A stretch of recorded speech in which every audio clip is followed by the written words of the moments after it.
इनमें क्या डिफरेंस है? हियर और लिसन, लिसन टू तो लिसन का ही एक रूप है, सिर्फ इसमें एक प्रीपोजिशन एक्स्ट्रा है। तो प्रीपोजिशन कब लगाना है और कब नहीं लगाना है, और लिसन और हियर दोनों का मतलब ही सुनना होता है। हियर मीन्स सुनना और लिसन का मतलब भी सुनना। लेकिन ये मोस्टली स्टूडेंट्स में देखा गया है कि इसमें काफ़ी कन्फ्यूजन रहता है कि लिसन कब लगाएं और हियर कब यूज़ करें। तो हियर और लिसन दोनों का मतलब सुनना है। देखते हैं इनका यूज़ क्या है। हियर मीन्स हियर का प्रयोग करते हैं जब कोई आवाज़ हमें सुनाई पड़ती है, हमारी इंटेंशन नहीं है उसे सुनने की। अब दिन भर में हमारे कितनी आवाज़ें हैं, कितनी साउंड्स हमारे चारों तरफ हैं, हम रास्ते से जा रहे हैं, मार्केट से गुजर रहे हैं और तरह तरह की आवाज़ें हमें आती है, लेकिन हम उन्हें सुनते नहीं हैं। हम उन्हें सुनते नहीं हैं, वो सुनाई पड़ जाती है। इसका मतलब हम उनको हियर कर रहे हैं, हमारी इंटेंशन, हमारा इरादा नहीं है उन्हें सुनने का। लेकिन जब अपना ध्यान लगा के किसी चीज़ को सुनते हैं तब हम लिसन का यूज़ करते हैं। रही प्रीपोजिशन की बात, प्रीपोजिशन के आगे देखते हैं कि प्रीपोजिशन कहाँ लगानी है, कहाँ नहीं लगानी है। तो हियर का प्रयोग करते हैं जब कोई आवाज़ हमें सुनाई पड़ती है, हमारा ध्यान उस आवाज़ पर नहीं होता, हमारा ध्यान नहीं है, बस हम, क्योंकि हियरिंग हमारे पास ऑर्गन है तो आवाज़ हमें सुनाई पड़ गई है। Something comes to our ears, हमारा ध्यान उस आवाज़ पर नहीं होता। Something comes to our ears मतलब कोई चीज़ या कोई साउंड हमारे कानों में आ रही है और इसलिए हमने सुन लिया। एग्जाम्पल देख सकते हैं। सडनली, अचानक से, I heard a strange noise, ये हियर की सेकेंड फॉर्म हर्ड और थर्ड फॉर्म भी हर्ड होती है। हियर, हर्ड, हर्ड, तो यहाँ पर सेकेंड फॉर्म यूज हुई है। I heard a strange noise, strange मतलब अजीब, नॉइस मतलब आवाज़ या शोर। I heard a strange noise, मैंने एक अजीब आवाज़ सुनी थी। तो यहाँ पे हर्ड क्यों लगाया? क्योंकि मेरा इंटेंशन नहीं थी, ना ही मुझे पता था कि अब कोई आवाज़ आने वाली है। एक अजीब सी आवाज़ हुई तो वो सुनाई पड़ गई, तो हमारा कोई इंटेंशन, हमारा कोई इरादा उसे सुनने का नहीं था, इसलिए हमने हर्ड का यूज़ किया। I heard a strange noise. Listen का प्रयोग कहाँ करेंगे? लिसन का यूज़ करते हैं जब हम आने वाली आवाज़ पर ध्यान भी देते हैं, तब हम लिसन का यूज़ करते हैं। यानी पेइंग अटेंशन मीन्स ध्यान देना, टू साउंड्स आवाज़ पर ध्यान देना, दैट आर गोइंग ऑन, जो चल रही हैं, जो आ रही हैं, जो हो रही हैं, घटित हो रही हैं। तो paying attention to sounds that are going on, जो आवाज़ें आ रही हैं उन पर अटेंशन पे करना, ध्यान देना। जैसे my father was talking to me, मेरे पिताजी वॉज टॉकिंग बात कर रहे थे, टू मी मुझसे, एंड आई वॉज लिसनिंग, मेरे पिताजी मुझसे बात कर रहे थे, एंड आई वॉज लिसनिंग, मैं सुन रहा था। इसका मतलब मैं ध्यान लगा के उस बात को सुन रहा था। And I was listening to, अब यहाँ पर टू का यूज़ हुआ है। एंड आई वॉज लिसनिंग, मैं सुन रहा था, I was listening to him. जब यहाँ पर ऑब्जेक्ट होता है तब हम प्रीपोजिशन का यूज़ करते हैं। And I was listening to him attentively, यह यहाँ पर एडवर्ब यूज़ हुआ है। मैं उनको सुन रहा था, कैसे सुन रहा था? अटेंटिवली सुन रहा था, बड़े ध्यानपूर्वक सुन रहा था, ध्यान लगा के सुन रहा था। तो यहाँ पर लिसनिंग का यूज़ हुआ है। अब ग्रामर के लिहाज से एक दो बातें और हैं, इसको नोट करते हैं और फिर देखते हैं कि उसमें और क्या चेंजेस है, और फिर कुछ एग्जाम्पल लेते हैं। नोट करिए, फिर आगे बढ़ते हैं।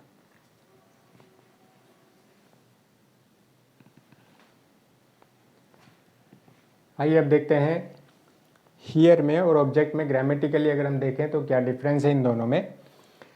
Here is not used in progressive form, जो कंटिन्यूस टेंस होता है, जिसमें हम कहते हैं कि मैं ऐसा कर रहा हूँ या कोई भी ऐसा कर रहा है, तो ऐसा हो रहा है, यानी कि सुन रहा हूँ, उसको हम कंटिन्यूस में प्रोग्रेसिव फॉर्म में हम हियर को यूज़ नहीं करते। जैसे आई एम हियरिंग, मैं सुन रहा हूँ, ये ना कह करके हम इसकी जगह कह सकते हैं आई कैन हियर यू, मैं आपको सुन सकता हूँ, I can here you. I am hearing कहना ये ठीक नहीं है, आई एम हियरिंग। तो प्रोग्रेसिव फॉर्म में हम इसको यूज़ नहीं करते हैं हियर को, ये कहना ज़्यादा ठीक है। आई कैन हियर, मैं सुन सकता हूँ, आई कैन हियर प्रिया, मैं प्रिया को सुन सकता हूँ, I can hear Priya coming to the room coming to the room में आते हुए, यानी मैं उसके पैरों की आवाज़ या उसके बोलने की आवाज़, कुछ भी मीनिंग हो सकता है कि कमिंग टू द रूम, उसको रूम में आते हुए मैं प्रिया को सुन सकता हूँ। आई कैन हियर, तो कैन के साथ इसका स्ट्रक्चर यूज़ करना ज़्यादा बेटर है। I can hear Priya coming to the room. दूसरी चीज़ ये आती है कि सेंटेंस में सब्जेक्ट होता है, वर्ब होती है, ऑब्जेक्ट होता है।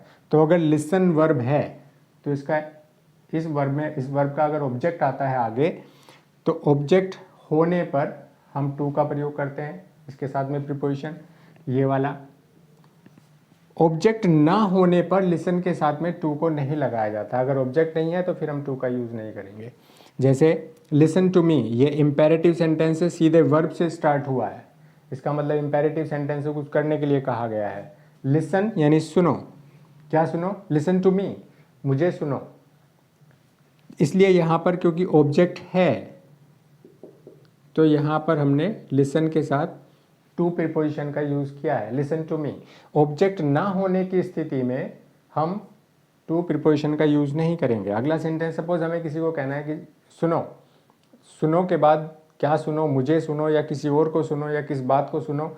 ऑब्जेक्ट हमने नहीं दिया, गिवन नहीं है, तो उस केस में हम सिर्फ सुनो कहेंगे तो सिर्फ लिसन कहेंगे। लिसन यानी वर्ब बोलेंगे। एक्सक्लेमेशन मार्क इसलिए लगा है, वो फीलिंग डिपेंड करती है कि स्पीकर की फीलिंग क्या है। तो लिसन, यहाँ सुनो, लिसन सुनो, तो हमने इसमें कोई प्रीपोजिशन नहीं दी, यहाँ पर प्रीपोजिशन का प्रयोग नहीं होगा। आई लिसन्ड, ये लिसन की सेकंड फॉर्म है listened, ED second form use हुई है। आई लिसन टू हिम, अब यहाँ पर ऑब्जेक्ट आया है। आई लिसन टू हिम, मैंने उसको सुना था। और कैसे सुना था? सीरियसली, ये एडवर्ब है। कैसे सुना था? सीरियसली सुना था, गंभीरता से सुना था। I listen to him seriously, मैंने उसको गंभीरता से सुना था। तो यहाँ पर ऑब्जेक्ट होने के वजह से हमने टू का यूज़ किया है। तो ये हमने देखा हियर और लिसन में डिफरेंस, और लिसन टू और लिसन में क्या डिफरेंस है? सिर्फ प्रीपोजिशन का है। प्रीपोजिशन कब लगाएंगे? जब ऑब्जेक्ट होगा तो लगाएंगे, ऑब्जेक्ट नहीं होगा तो खाली लिसन का यूज़ करेंगे। और हियर और लिसन में दोनों में डिफरेंस देखा। कुछ एग्जाम्पल देखते हैं जिससे हमें ये क्लियर हो जाए कि लिसन में और हियर में कब कहाँ कौन सा यूज़ करना है। जितने ज़्यादा हम एग्जाम्पल्स देखते हैं उतनी चीज़ें हमें और क्लियर होती हैं। इसको नोट करते हैं, फिर एग्जाम्पल देखते हैं।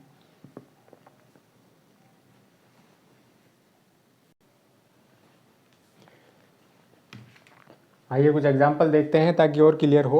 Example sentences, I was listening to the radio. जब हम रेडियो को सुनते हैं, उसमें गाने सुनते हैं, क्योंकि उसको सुनने का पर्पज़ यही है कि हमें वो गाना समझ आए, म्यूज़िक को एंजॉय करें। I was listening to the radio, यहाँ पर जो है ऑब्जेक्ट भी है, इसलिए टू प्रीपोजिशन लगी और लिसन का यूज़ हुआ है, क्योंकि हम अटेंटिवली ध्यान लगाकर उसको सुनते हैं। She heard me talking in the room, उसने सुना था मुझे talking in the room, room में बात करते हुए। यहाँ पे हर्ड लगा है, यानी उसकी कोई इंटेंशन नहीं थी, हम लोग बात कर रहे थे और उसने मुझे सुना था, तो आवाज़ उस तक चली गई इसलिए उसने सुन लिया। तो यहाँ पर इसलिए हर्ड का यूज़ हुआ है। बट लेकिन शी डिड नॉट लिसन, लेकिन उसने नहीं सुना था। शी डिड नॉट लिसन, उसने नहीं सुना था।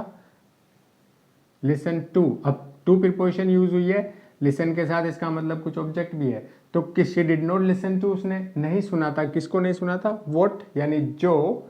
I was saying to you, जो मैं कह रहा था, टू यू तुमसे, जो मैं आपसे कह रहा था उसको नहीं सुना था, यानी ध्यान लगाकर उसको नहीं सुना था।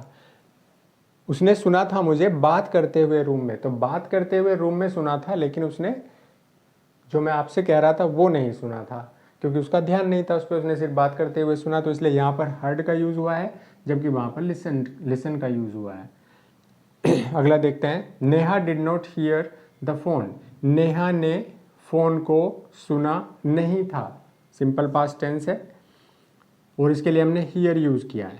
फ़ोन को नहीं सुना था, यानी फ़ोन सुनने नहीं बैठी थी, फ़ोन बजा लेकिन उसने नहीं सुना था, क्योंकि उसका कोई ध्यान नहीं था उसके ऊपर।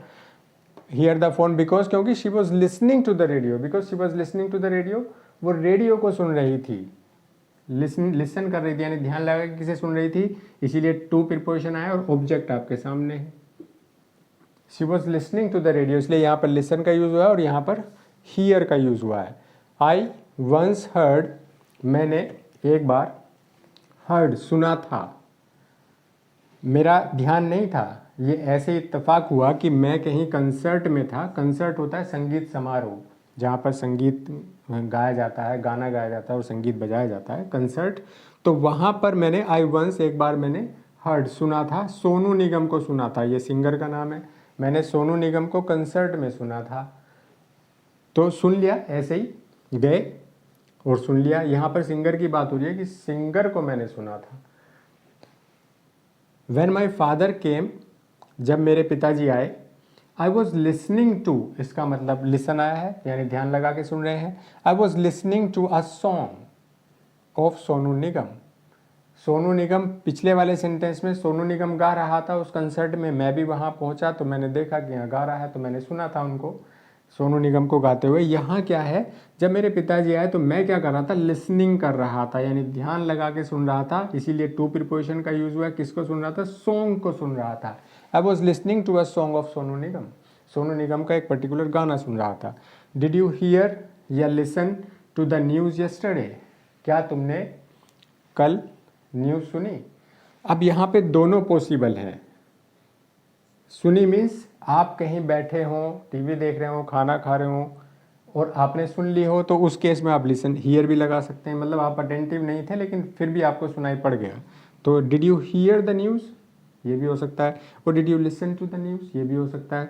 अगर हो सकता है आपने अटेंटिवली सुनी हो, तो यहाँ पर दोनों केस पॉसिबल हैं, दोनों का यूज़ अलाउड है। आई हैव नो टाइम, मेरे पास कोई समय नहीं है, टू लिसन, सुनने का, किसको सुनने का, इसलिए प्रीपोजिशन यूज हुई है सच यानी ऐसी। एवरीडे अफेयर्स, एवरीडे मतलब रोज़मर्रा के, अफेयर्स मतलब दैनिक कार्य।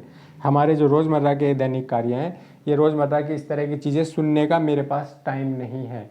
आई have no time to listen to, listen का यूज़ हुआ है क्योंकि उस एवरीडे अफेयर्स को अगर आप सुनेंगे तो उस पर ध्यान लगाना पड़ेगा। आई लिसनड, मैंने सुना था, as hard as I could, I could मैं सकता था, और एज हार्ड उतना हार्ड जितना मैं कर सकता था। तो आई लिसनड मैंने सुना था, जितना भी मैं ज़्यादा ताकत लगा के सुन सकता था मैंने सुना। बट लेकिन आई कुड नॉट हियर, लेकिन मैं सुन ना सका। आई कुड नॉट हियर मना कर दिया है, कुड नॉट नहीं सुन सका, हियर मीन सुनना। आई कुड नॉट हियर सुन नहीं सका यानी ध्यान तो मैंने पूरा लगाया, इसीलिए हमने लिसन का यूज़ किया। I listened as hard as I could, मैंने सुनने की कोशिश करी, जितना हो सकता था मुझसे उतने सुनने की कोशिश करी। But I could not here, लेकिन मैं सुन नहीं सका यानी मेरे कानों तक वो साउंड नहीं पहुंची। तो हियर भी नहीं कर पाया, लिसन तो क्या करूंगा, हियर भी नहीं कर पाया। I could not here a word of, एक शब्द भी नहीं सुन पाया, किसका, वॉट ही सेड, जो, यहाँ पे वॉट क्वेश्चन नहीं है, इसका मतलब होगा जो। वॉट ही सेड, जो उसने कहा था, ही सेड उसने कहा था, और ऑल दैट नॉइस, उस सब शोर शराबे में जो भी उसने कहा था उसका मैं एक शब्द भी नहीं सुन सका, इसलिए यहाँ पर हमने हियर लगा है। और मैं सुनने की बहुत कोशिश की, क्योंकि कोशिश की, ध्यान दिया, इसलिए यहाँ पर लिसन यूज़ हुआ है। तो लिसन में और हियर में डिफरेंस को शो करने के लिए बहुत अच्छा सेंटेंस है। ये भी बहुत अच्छा सेंटेंस है, नेहा वाला और ये वाला, इसमें भी हियर और लिसन दोनों का यूज़ हुआ है। तो आई होप के क्लियर हुआ होगा के लिए, हियर, लिसन और लिसन टू, तीनों चीज़ों में। ऐसी और इन्फॉर्मेटिव वीडियोस के लिए अगर अभी तक आपने सब्सक्राइब नहीं किया तो चैनल को सब्सक्राइब कीजिए। Thank you very much, thank you.